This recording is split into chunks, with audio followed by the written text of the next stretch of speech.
네, 여러분 반갑습니다.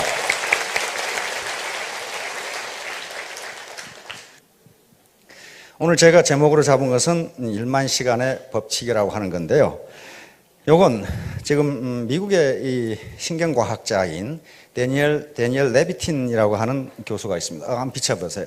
데니엘 레비틴 교수인데, 네, 제 양반입니다. 데니엘 레비틴 교수가 지금 캐나다 이 맥길 대학의 신경과학 교수이자 심리학 교수이고 음악이론 교수이자 컴퓨터과학 교수 그리고 교육학 교수로 있는 분입니다. 좀 묘한 사람은 묘한 사람이에요. 조금 이 사람은 원래 음악가이기 때문에 음악학자입니다. 그러면서 신경과학의 세계 최고의 권위자이신데, 이 양반이 이 독일 베를린 음악원에서 음악대학에서 5살에 입학해가지고 지금 21살이 된 이 음악 영재들을 조사를 했어요. 교수들에게 의뢰를 해서 이 학생들 중에 세계적인 음악가, 아주 탁월한 이 연주자하고 그냥 저 정도면 뭐 잘하는 거지, 그 정도 우수하다고 판단된 사람하고 연습 시간을 조사해 봤더니 탁월한 연주를 하는 사람, 탁월한 음악가가 될 사람은 모두 연습을 1만 시간 이상 했더라는 겁니다. 그런데 우수하다고, 그냥 우수한 정도다라고 판정을 받은 학생들은 연습을 8,000시간을 했더랍니다. 그러니까 그 연습 시간 2,000시간의 차이가 어떤 학생은 세계적인 연주가가 되고 어떤 학생은 그저 그런 연주가가 되고, 그런 차이가 나더라는 겁니다. 그래서 이 레비틴 교수는 이게 도대체 무엇 때문에 그러는가? 그러면 음악가만 그러는가? 그래서 모든 분야에 그저 보통인 사람과 그 분야에 탁월한 사람들의 연습 시간을 모두 조사를 했어요. 농구 선수를 조사했어요. 그래서 농구 선수를 조사해 봤더니 역시 세계적인 농구 선수는 연습 시간이 10,000시간 이상이더라는 거예요. 요 배구 선수를 조사했고, 스케이트 선수를 조사했고, 피아니스트 조사하고, 그 다음에 심지어는 뭐까지 조사했냐면 도둑놈까지 조사했어요. 도둑질을 잘하는 놈과 못하는 놈은 연습 시간이 어느 정도인가. 근데 역시 세계적인 도둑놈은 도둑질 연습을 10,000시간 이상 했더라는 거예요. 그래서 이분이 결론을 내렸습니다. 어떤 사람이건 그 IQ에 관계없이, 초기에 일을 시작할 때의 능력에 관계없이 무조건 그 분야에서 성공하려면은 10,000시간 이상 연습하지 않으면 안 된다는 결론에 도달했습니다. 그래서 많은 학자들이 벌떼처럼 달라들어가지고 과연 그런가를 연구해 봤더니 지금까지 학자들이 연구한 결과는 단 하나의 예외도 없다는 거예요. 단 하나의 예외도 없다. 적어도 본받을 만큼 성공한 사람들은 1만 시간 이상 훈련이나 연습을 하지 않은 사람이 단 한 사람도 없다. 심지어는 도둑놈까지 똑같다. 가수도 그렇고 다 똑같다. 근데 이 1만 시간의 법칙이 세상에 크게 알려지게 된 건 말콤 그래드웰이라고 하는 사람이 있습니다. 말콤 그래드웰이라는 지금 뉴요커에 거기서 기사를 썼고 지금은 이 저술가로 있는데, 이 양반이 있어서 아주 세계적인 베스트셀러가 된 아웃라이어라는 책이 있습니다. 우리나라에 지금 시중에도 번역되어 나와 있어요. The Story of Success에서 성공 이야기. 이 사람이 쓴 이 책이 나옴으로써 지금까지 성공에 대한 관념이 완전히 바뀌었어요. 다시 말하면 지금까지는 성공하는 사람은 원래 타고날 때 유전자 자체가 다르다, 머리가 좋았다 그랬는데 그렇지가 않더라는 거예요. 전혀 그렇지가 않더라는 거예요. 적어도 아무리 머리가 좋아도 1만 시간 이상 연습하지 않고는, 1만 시간 이상 훈련하지 않고는 일정한 수준에 도달할 수 없다는 결론에 도달했어요. 그래서 이 사람이 몇 사람은 예를 들었습니다. 모차르트는 인류가 낳은 가장 위대한 음악자라고 그러죠. 기록에 의하면 6살 때부터 작곡을 시작했다고 그러니까. 그러나 6살 때부터 작곡을 시작했는데 지금 음악학자들은 그것은 모차르트가 한 것이 아니고 모차르트 아버지가 했다고 믿고 있습니다.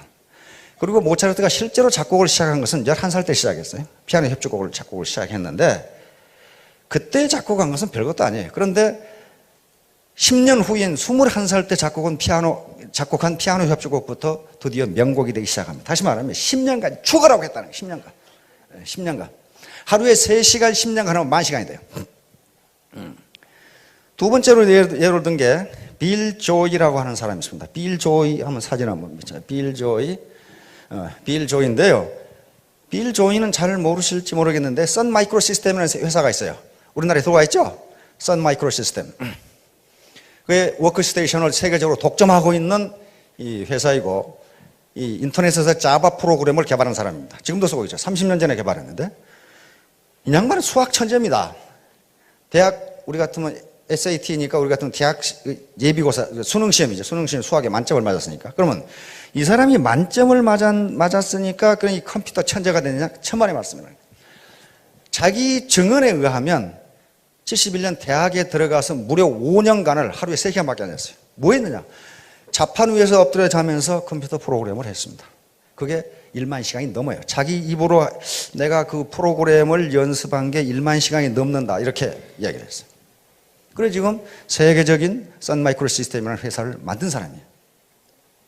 세계적인 프로그래머가 됐고 인터넷에서는 오히려 마이크로소프트보다 더 언어로서는 낮게 보는 사람입니다. 그 다음에 또 이 말콤 글래드웰이 든 사람 중에 역시 누가 나와요? 비틀즈가 나와요. 비틀즈 아시죠? 1960년대 음악뿐만 아니라 세계 사회와 문화를 완전히 뒤집어 놓은 비틀즈. 비틀즈는 영국의 리버풀이라고 하는 작은 도시에서 결성된 그게 밴드 마스터들입니다. 보컬 사운드란 말이에요. 4명이 했죠. 존 레논, 그 다음에 조지 해리슨, 그 다음에 폴 맥카트니, 그리고 링고 스타 4사람이죠. 이 사람들이 이렇게 세계를 뒤집어 버린 것은 음악 천재여서가 아니고 물론 음악에 자질이 있죠. 존 레논 같은 사람은 독일 함부르크에 가가지고 무려 4년 동안 하루에 8시간씩 연주를 한 거예요. 남들이 놀고 있을 때. 그래가지고 그런 세계를 뒤집어 버리는 음악이 나온 거예요. 그 다음에 빌 게이츠 예를 또 들고 있어요. 말끔 그래도. 빌 게이츠는 뭐 마이크로소프트는 모르는 사람이 없을 거예요. 빌 게이츠 그 친구는 하버드 대학 2년을 중퇴한 사람이거든요. 그러니까 대학 가다 중퇴하면 성공하는가 보다. 천만의 말씀. 그렇게 되는 게 아니에요. 중학교 2학년 때부터 무려 5년을 컴퓨터 프로그램을 했어요. 완전히 거기 빠져가지고 그것만 했어요. 그래서 남들이 컴퓨터라는 게 뭔지를 모르는 시기에 무려 1만 시간 이상의 프로그램을 한 거예요. 그래가지고 하버드 대학을 다닐 필요가 없어진 거예요. 그 분야에 세계 최고가 돼버리니까. 이와 같이 말콤 그래드웰은 여러 가지 사례를 들면서 그 머리가 아무리 좋아도 1만 시간 이상을 연습하지 않으면 그 누구도 성공할 수 없다. 그래서 많은 학자들이 이제 데니얼 레비틴 교수에게 질문을 했습니다. 어떤 질문을 했냐면요. 그러면 모든 사람이 1만 시간을 연습하면 다 천재가 되느냐? 데니얼 교수의 대답은 no, 그렇지 않다. 모든 사람이 1만 시간을 연습한다고 해서 천재가 되는 건 아니지만 그러나 세계적으로 성공한 사람 중에 1만 시간 이상 연습하지 않은 사람은 단 한 사람도 없다. 알겠죠? 단 한 사람도 없다. 이게 얼마나 공평합니까? 만약에 IQ가 높은 사람은 조금 덜 해도 되고 IQ가 낮은 사람은 조금 더 해야 되고 좀 몸이 건강한 사람은 조금 덜 해도 되고 그렇다면은 아마 탓할 때가 많을 거예요. 아이고 우리 부모가 나를 이렇게 나눠가지고 결국 안 되는구만.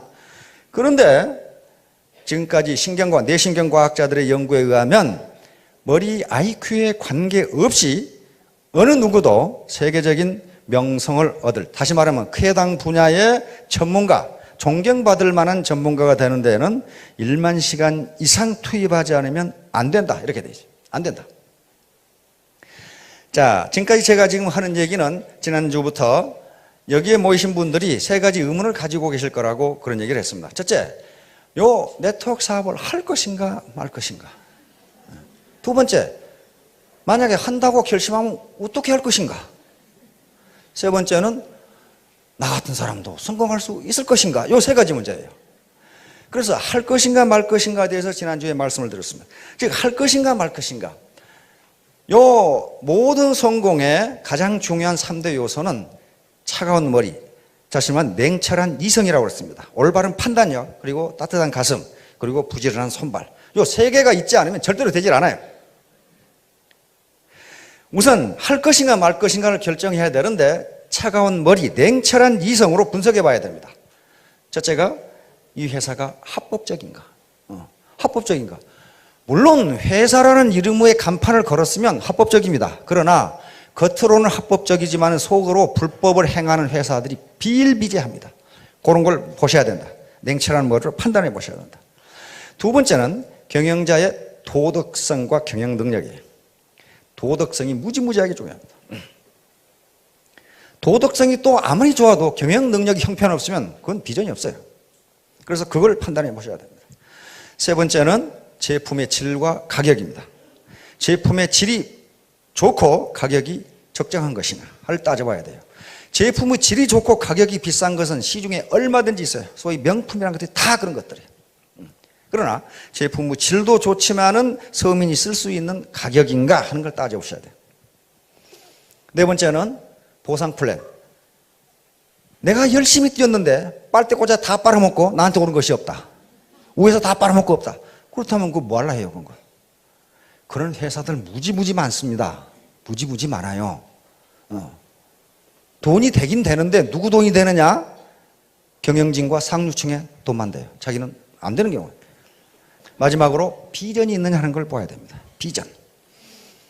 그런 걸 냉철한 머리로 판단해 보시고 따뜻한 가슴으로 판단해야 될 것은 내가 하는 이 일이 옳은 일이냐 하는 걸 따져봐야 돼요. 합법적이지만 옳다고 할 수 없는 일이 세상에 무지무지 많아요. 그리고 기업들의 그런 게 굉장히 많습니다. 법에 저촉되지는 않지만은 저게 과연 도덕적으로 옳은 것이 하는 것들이 많아요. 예를 들어서 몇 년 전에 어디 해안에 기름이 쏟아 부어졌어요. 그렇죠? 그런데 기름 오염과 관계된 회사는 기름 제거에 나타나지도 않았고 아직까지 10원도 보상 안 해줬어요. 법적으로는 아무 하자가 없습니다. 그러나 그걸 도덕적으로 옳다고 할 수는 없어요. 그렇잖아요. 그런 일들이 비일비재해요. 그러니까 과연 내가 지금 하는 일이 요 제품 좋고 가격 좋은데 이걸 과연 내 친구나 누구에게 전달하는 것이 옳은 일인가?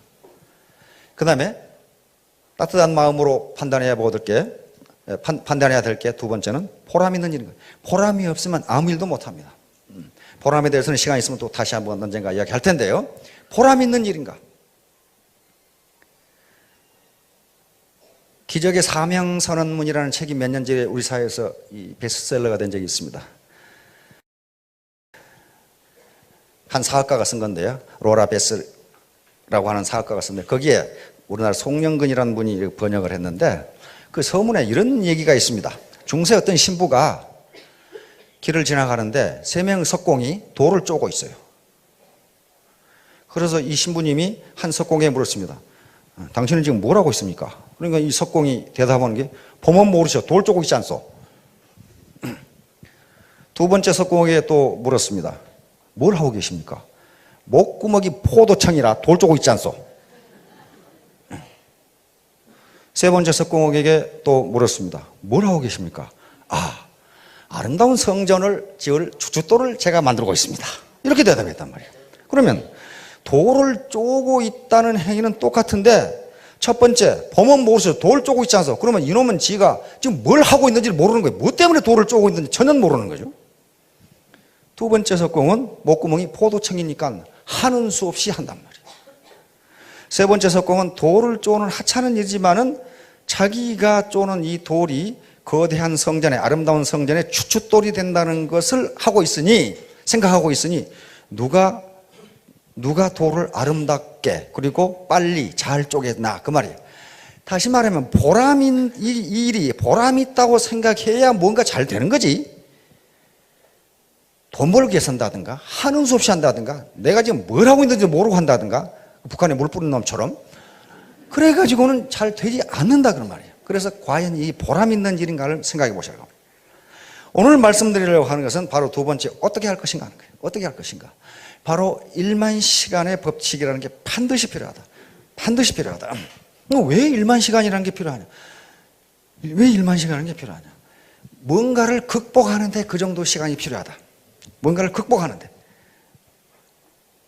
그런데 1만 시간이 어떤 시간인가 생각해 보면 하루에 3시간씩 해서 3년이 걸리는 시간이고 하루에 6시간씩 하면 5년이 걸리는 시간입니다. 바로 빌 게이츠나 아까 빌 조이라든가 비틀즈라든가 하는 사람들은, 비틀즈는 자기 증언에 의하면 하루에 8시간씩 연주를 했다고 그래요. 그래서 4년을 했어요. 그러니까 세계적인 음악가가 되어버렸어요. 빌 조이와 이 빌 게이츠도 자기들 증언에 하면 5년간을 그렇게 했어요. 새벽 3시, 4시까지 계속 하루에 2-3시간 자고 컴퓨터 프로그래밍을 했다고, 그래서 자신들 입으로 1만 시간이 넘을 거라고 그렇게 이야기를 합니다. 그래서 세계적인 컴퓨터 프로그래머가 됐고 세계적인 기업의 경영자가 됐습니다. 그걸 더 열심히 한다면, 예를 들면 하루에 10시간씩을 투입한다면 3년이 걸리는 시간입니다. 아까 여기 있었던 리더들이 전부 다 3년 만에 올라온 사람입니다. 밤낮 없이 뛴 사람들이. 밤낮 없이. 자, 그래서요, 1만 시간의 법칙은 자연의 법칙과 거의 같습니다. 레비틴 교수에게 물었어요. 어째서 1만 시간이냐? 하필이면 왜 1만 시간이냐? 그러니까 레비틴 교수가 대답하기를, 이 사람은 신경과학자입니다. 뇌신경과학자예요. 그래서 뇌신경과학 중에서도 우리 인간이 음악을 어떻게 인식하는가를 연구하는 사람이에요. 그런데 이 사람이 아직 확실히 왜 1만 시간인지를 밝히지 못했지만 이 사람의 답변은 뭐냐 하면, 아마도 우리 뇌가 새로운 습관을 이해하고 거기에 적응하는데 1만 시간이 걸리는 것 같다. 그렇게 대답을 했어요. 그러니까 1만 시간 만에 뇌가 그것을 인식을 하는데 8,000시간 연습한 사람은 안 되더라는 거예요. 뇌가 그걸 인식하지 못한다는 거예요. 자, 그래서 왜 우리에게 특히 네트워크 사업에서 1만 시간이 필요한가? 그런 얘기입니다, 지금. 자, 임계량이라는 게 있습니다. 자연 법칙에 임계량이라는 게 있어요. 임계량. 임계량은 그 임계량을 기준으로 임계량이 미치기 전의 양에서 일어나는 물리 현상과 임계량을 벗어났을 때 일어나는 물리 현상이 서로 다른 것을 이야기합니다. 그러니까 일반적으로 자연계에서 어떤 현상이 나타나는 데는 반드시 어떤 일정량을 넘어야 그 현상이 나타나지 그 전에는 전혀 나타나지 않는다. 자연현상에 이런 것이 있듯이 인간세에도 똑같이 있어요. 이게 창조의 법칙이니까 그렇단 말이에요. 똑같이 있어요. 우리가 어떤 노력을 할 때요, 일정 시간 이상 연습하지 않으면 한 단계를 올라가지 못해요. 그러면 이게 필요 없느냐? 그렇지가 않다는 거예요. 보통은 어떤 성과가 나타나지 않으면 거기서 중단해 버리니까 성과가 없는 거예요. 예를 들면 물통에 물을 붓는다고 합시다. 계속 물통에 불을 붓는데 물이 넘치지가 않아요. 그러나 어떤 한 방울에 물이 넘칩니다. 그게 임계량이에요. 그러면 그때가 앞에 부은 물이 필요 없느냐? 그렇지가 않다 이거예요. 그렇지가 않아요. 그게 있었기 때문에 결국 차가지고 어떤 순간에 물이 넘치게 되는 거예요. 인간에게 효과가 나타나는 것도 그 자연 법칙이 그대로 적용된다는 겁니다. 우리 누구지? 스케이팅 하는 김연아. 책에 보니까 요 뺑 도는 걸 10,000번 연습했답니다. 아무것도 아닐 것 같은데 나는 2번만 연습하면 되겠더만 10,000번을 연습했다. 10,000번. 그런데 10,000번 중에 3,000번을 넘어졌답니다. 3,000번을 넘어졌다. 그래서 세계 챔피언이 된 거예요. 모든 사람이 다 그랬어요. 에디슨 같이 발명왕 어떻습니까? 인류 역사상 가장 많은 발명한 사람이에요. 1039가지인가 했죠. 특허와 발명이. 그런데 뭐라고 그랬어요? 전등 하나 만드는데요, 에디슨의 자서전에 보면 뭐라고 써놨냐면, 내가 전등을 만드는데 9,999번을 실패했더니 한 기자 녀석이 와서 내가 또 만들고 있으니까 10,000번을 실패하냐고 물어보더라 그 말이에요. 그래서 에디슨 대답은, 이 사람아, 나는 실패한 적이 한 번도 없네. 불이 안 켜지는 방법을 9,999가지나 알아냈네. 그러더라고요. 근데 에디슨도 자기가 몇 번 실패한지를 잘 모르는가 봐요. 다른 사람이 쓴 에디슨 전기에는 3,000번을 실패했다고 나와요. 여러분 생각해 보세요. 백열 전구 만드는데 3,000번을 실패했는데 계속 했다. 그게 머리가 좋은 사람입니까? 별로 안 좋아요. 초등학교 3개월 다녔죠? 그런데 사명감을 가지고 그렇게 했어요. 에디슨의 모든 말은 그렇게 돼 있어요. 그 다음에 뭐라고 돼 있느냐? 천재는 1%의 영감과 99%의 노력이다. 천재란 단순히 자기가 맡은 일을 끝까지 해내는 인내심을 가진 사람이다. 이렇게 돼 있어요. 자기가 그렇게 했거든요. 그리고 내가 만든 모든 발명품은 우연히 된 것이라고는 하나도 없다. 내가 땀을 썼고 그 다음에 연구를 해서 나온 것이다. 얼마 전에 우리 아침형 인간이라는 책이 베스트셀러가 됐어요. 일본인 의사가 쓴 겁니다. 일본인 의사가 쓴 건데요. 아침형 인간.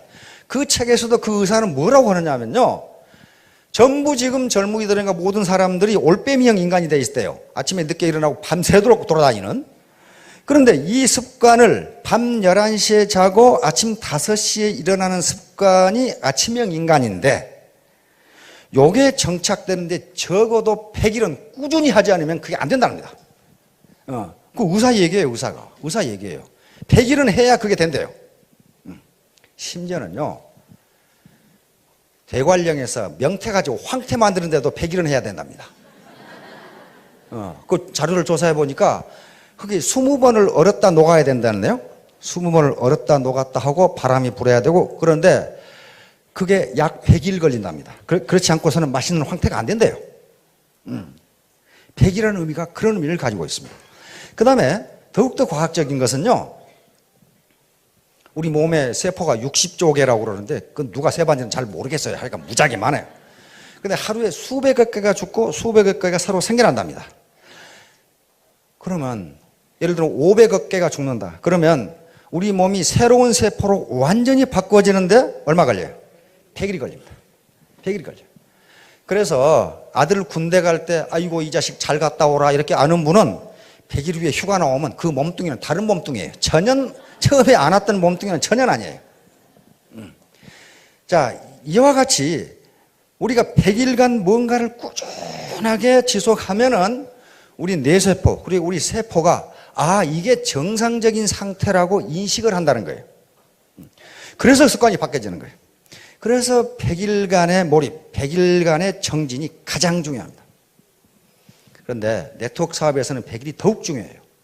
굉장히 중요한 게요. 왜 그러냐면요. 네트워크 사업에는 다른 사업하고는 달리 무지무지하게 극복하기 어려운 점들이 있어요. 그것은 100일간 정진하지 않고서는 도저히 극복이 안 돼요. 그런 문제가 뭐가 있을까요? 첫째, 체면과 자존심이에요. 내가 어떻게 살아왔는데. 특히 정서, 이성보다는 감성이 앞서는 한국인에게 있어서 체면과 자존심이라고 하는 문제를 극복한다는 게 쉬운 일이 아니에요. 그것은 내 세포, 그 다음에 내 사고방식에 들어가 있기 때문에 이걸 그냥 100일간 정진하지 않고서는 바꿔지지 않는다. 특히 사회적으로 성공했던 삶, 그리고 사회적으로 존경받았던 직위에 있던 분들이 더욱더 그래요. 제가 그런 삶을 살아와서 알거든요. 바꾸기가 무지무지하게 힘들어요. 그런데 이게 옳고 이것이 보람 있다고 생각하고 밀어붙여서 100일 경험하면 이게 바꿔진다고 하는 거예요. 엊그제 지난주에 제가 이사를 했고 또 이 쿠웨이트 대사를 하던 친구가 귀국을 했어요. 그래서 이 입국 축하 겸 지금 본부대사로 있는데 이모부 장군들하고 교수 한 10여 명을 초청해서 집에서 파티를 했습니다. 그런데 그 대사 부인이 애터미 화장품을 보더니 깜짝 놀래요. 이거 어디서 났냐고 물어보더라고. 당신 이걸 어떻게 하냐고 그랬더니 글쎄 어디서 났냐고 이제 물어보는 거예요. 어디서 사면 되냐고 그렇게 물어 깜짝 놀랐어요. 왜 그걸 나한테 묻냐고 그랬더니 뉴욕에 있는 자기 뉴욕으로 언니가 이민 갔거든요. 이 화장품이 싸고 매우 좋으니 이걸 바르라고 쿠웨이트로 보냈어요. 쿠웨이트 대사관으로. 그래서 이걸 지금 써보니까 무지무지 좋은데 다 떨어졌는데 언니한테 지금 뉴욕에 주문하려고 하는데 여기가 왜 이게 있냐 이게. 그래서 내가 그 부인들 집합시켜놓고 일장 훈시를 이제 하고 이 화장품을 한 달간 바르면 우리 문대사라든가 여러 장군들이 아침에 일어나서 아가씨 어디서 오셨냐고 이렇게 물을 거다. 그랬더니 이 대사 부인이 자기는 지금 이거 한 통을 다 발랐는데 이 문대사가 이 아가씨라고 안 부른다. 그래서 제가 답변하기를 너무 적게 바르니까 그런다. 왕창 발라라. 이제 그래서 내가 공짜로 한 세트를 줄 테니 다음부터는 너희들이 샀어라 그랬거든요. 어떻게 샀으냐? 회원에 가입해라.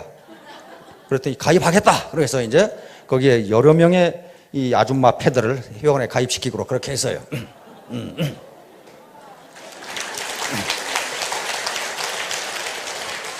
이렇게 자기가 체험을 해보면 지금까지 가졌던 부정적인 인식을 바꿀 수가 있는데 그걸 적어도 100일 동안을 해야 된다. 100일 동안. 근데 뭐 하는데 100일이 걸리냐면요. 이놈 계급장 떼는데 100일이 걸려요. 계급장을 여러 개 달고 있거든요. 저도 여러 개 달고 있었어요. 에? 육사 졸업했지. 서울대학 졸업했지. 사관학교 교수였지. 미국에 유학 갔다 왔지. 박사학위 받았지. 육군 대령이었지. 그러니까 계급장 여러 개 붙어 있어. 이걸 떼기가 무지무지 어려워요. 지금 이 중에도 저보다 훌륭한 사람들이 무지무지 많아요. 공학 박사도 있고 심리학 박사, 정형외과 박사, 경영학 박사, 그다음에 회사 회장했던 분, 사장했던 분 많습니다. 수백억 수주를 받아서 일했던 분 많아요. 그런데 그 양반들 열심히 하시는 거 보면은 계급장을 완전히 뗐어요. 근데 지금도 계급장 붙이고 있는 사람이 죄다 많아, 굉장히 많아요. 그럼 100일간 정진을 안 해서 그래요. 계급장 그거 아무 필요 없어요. 자기만 그것이 계급장이라고 생각하지 다른 파트너는 뭐라고 생각합니까? 꼴에 진짜 육갑 떨고 있는 그런 식으로 전혀 인식을 하잖아요. 전혀. 그게 공주병하고 왕자병이에요. 공주병과 왕자병이 들었다는 것은요, 공주와 왕자가 아니란 걸 의미합니다. 진짜 공주와 진짜 왕자는 그런 병에 걸리질 않아요. 그렇잖아요. 그런 사람들은요, 다른 사람을 우습게 봐요. 내가 누군데? 야, 근데 공주병에 걸린 분들을 보면요, 그 얼굴이 공주가 아니에요, 사실은. 아주 평범한데 자기는 공주라고 생각한단 말이에요. 그런 분들이 많아요. 어떤 성당에서 부인이 와가지고 신부님, 저는 제 얼굴이 너무 아름다워서 하루에 몇 번씩을 제 얼굴을 보고 감탄을 하는데 이것도 죄입니까? 신부님이 대답하시기를 죄는 아닙니다만은 착각입니다. 이렇게 이제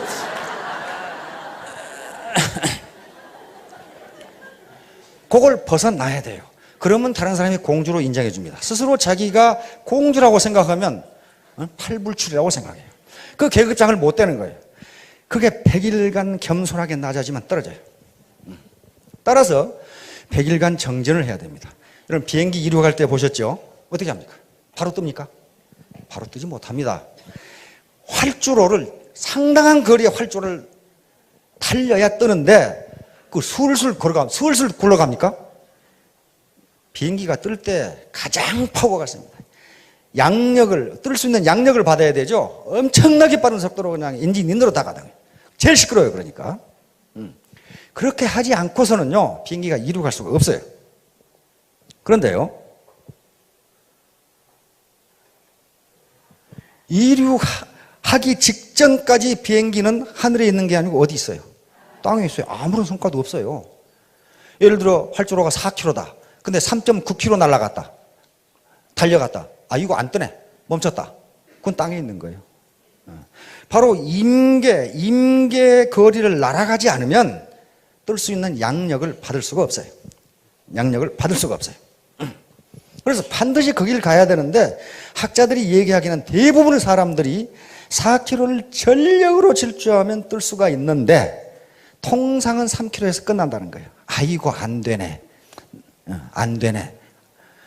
통상 그래서 에디슨이 이야기한 것처럼 성공한다는 것은 천재라고 하는 것은 자기가 한 일을 끝까지 해내는 사람이다. 이렇게 얘기하는 사람. 그러니까 그 사람이 세계 최고의 발명가가 된 겁니다. 그러면 비행기가 이륙합니다. 테이크오프 하죠. 테이크오프 하는데요. 4km에서 떴다. 그럼 수직으로 올라갑니까? 천만의 말씀. 그렇지 않아요. 비스듬히 올라갑니다. 그렇죠? 비스듬히 올라가는데요. 비스듬히 올라갈 때도 엔진 소리가 어떻습니까? 무지무지 시끄러워요. 이게 쉽지가 않다는 거예요. 이게 올라가는데 올라가는 거 계기판 앞에 좌석 앞에 요 고도 나오죠? 보세요. 이렇게 올라가다 또 이렇게 가요. 그렇죠? 이렇게 가다 이렇게. 그러다가 어떻습니까? 난규류 만나면은 막 비행기가 요동을 치죠. 그럼 또 한참 가다가 또 올라가요. 그래서 약 10km 또 11km 올라가면 어떻게 됩니까? 구름을 벗어나서 태양이 보입니다. 그렇죠? 태양이 보입니다. 그래서 일정 고도를 잡으면은 아주 비행기가 조용해지면서 그때부터 승무원들도 자리에서 일어나서 서비스를 시작합니다. 그 전에는 다 의자에 안전벨트 메고 앉아있죠? 자, 그게 필요해요. 그러니까 여기서 이륙하는 거, 그냥 쏜살같이 달려서 이륙하는 것을 여러분들은 100일이라고 보시면 됩니다. 100일 정도예요. 이게 세포가 완전히 바뀌어질 때까지 내 작은 작은 자존심, 요걸 잠깐 뒤로 놔두고 더 큰 체면과 더 큰 자존심을 세울 수 있는 기회다. 어떤 학자가 얘기했더라고. 이 세상에는 돈보다 귀한 일이 너무너무 많다. 돈보다 귀한 일이 너무너무 많다. 그런데 불행한 것은 그 일을 하는데 죄다 돈이 든다는 것이다. 안 돼요. 죄다 돈이 들어요. 돈보다 귀한 일이 무지무지 많은데 가난한 사람을 도와준다든가, 그 다음에 치료 못하는 누구를 이렇게 치료비를 대준다든가, 그게 돈보다 더 귀한 일이에요. 그런데 돈이 들어요, 그게. 그래서 더 큰 자존심, 그런 것을 이룩하기 위해서는 작은 자존심을 내려놓지 않으면, 그 쓸데없는 과거 계급장을 떼지 않으면 절대로 안 된다. 계급장을 안 뗀 사람들 지금 리더 중에도 몇 사람 있어요. 그래가지고 그 계급장을 안 뗀 리더가 있는 데는요, 지멋대로 하려고 그러니까 질이 멸렬해, 조직이. 자, 결론을 말씀드리도록 하겠습니다. 이 세상에 공짜는 전혀 없습니다. 공짜는 없어요. 공짜가 있다고 먹었다가는 어떻게 됩니까? 낚시에 걸려요. 반드시 낚시에 걸려요. 공짜를 절대 없습니다. 자기가 땀 흘린 것만큼 얻을 수 있어요. 그건 레비틴 박사가 1만 시간의 법칙으로 이야기를 했습니다. 그리고 일단 이륙하는 데는 100일간 정진이 필요합니다. 거기에 소비자 집단을 구축을 해야 되고, 자기의 계급장을 떼야 되고, 자기의 자존심이나 체면, 이 작은 것을 잠깐 뒤로 밀려두는 거예요. 그걸 자기가 체면이라는 게 자존심을 손상하라 그런 게 아니고, 손상됩니다. 참 별의별 참 살다가 별꼴 다 본 적이 있어요. 그 작은 걸 희생하지 않으면 안 됩니다. 따라서 공짜는 없다. 그리고 신은 새를 위해서 벌레를 만들었지만은 벌레를 둥지에 넣어주지는 않습니다. 둥지에 넣어주지는 않기 때문에 그 벌레를 잡는 것은 새 어미의 몫이에요. 새의 몫입니다. 일찍 일어나는 새가 벌레를 잡는다는 얘기가 있습니다. 마찬가지로 사업을 할 수 있는 기회, 또는 돈을 벌 수 있는 기회는 모든 사람에게 공평하게 열려 있지만은 그 기회를 선택하느냐 마느냐는 자기에 달려 있어요. 따라서 모두 이륙을 하는 데까지는 100일 정도의 정진이 필요하다는 걸 아시고, 이제 고도 비행을 하려면 우리 앞에 나온 리더들처럼 1만 시간의 정진이 필요합니다. 모두 좋은 선택을 해서 성공하시기 바랍니다. 감사합니다.